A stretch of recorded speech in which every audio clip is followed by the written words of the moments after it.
The game world Aether had been released 10 years ago as a dating simulator aimed at a female audience, but surprisingly ended up attracting a much larger number of male players than expected. The game allowed users to choose from a variety of characters, ranging from the easiest and most efficient to the hardest and least effective. Among them, there was a character considered trash, especially known for its absurd level of difficulty and terrible characteristics. However, there was an unusual player who insisted on playing with this character throughout all those 10 years. This player was Beck.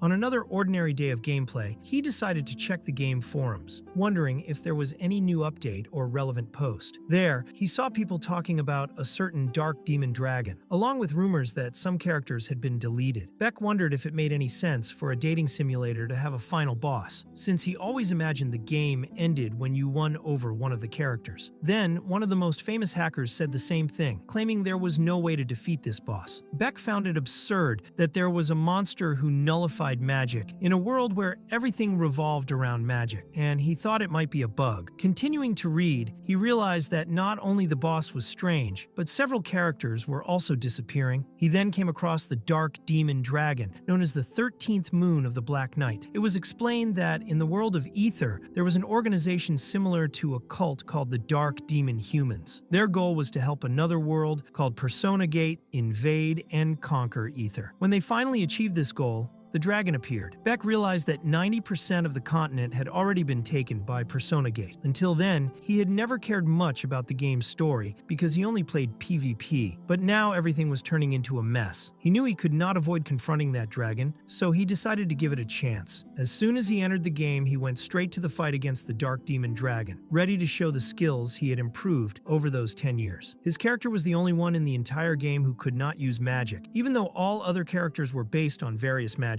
For this reason, even the most experienced players avoided using this character, considering it worse than a background figure. In practice, he could use magic, but only one single spell, which made his situation extremely limited. When he was about to be hit by the dragon's roar, Beck used the only spell he had, teleportation, also known as Blink. With that, he managed to dodge easily and return to the fight. Blink allowed him to teleport to a random distance between 3 and 10 meters instantly. The direction was completely random, and if not well controlled, it could cause his immediate death by impact with walls or the ground. In addition, the spell had a huge cooldown, consumed a lot of mana, and caused a penalty that prevented him from moving for 2 seconds after use. Because of this, although any character could learn the skill, most simply avoided using it. But Aiselle had completely mastered Blink. He could control the direction, ignored the penalty, and did not even consume mana, since his character did not have the mana attribute. Unlike other magics, Blink was just a movement skill, but he became obsessed with that character precisely because everything depended on the player's skill level. For 10 years, he continued using the only character that could not use magic in battles. And it was at that moment he managed to cut the Dark Demon Dragon's head in half, defeating the 13th moon of the Black Knight. He wondered if he really had one so easily. He knew he was equipped with several ancestral relic items and was absurdly strong after all that time. But still, that character was considered trash. Even so, Beck thought it was incredible and considered telling the community that he had defeated the dragon. However, before he could do that, the system notified him. Because the bad ending had been reached, 90% of the world of Aether was destroyed. However, Beck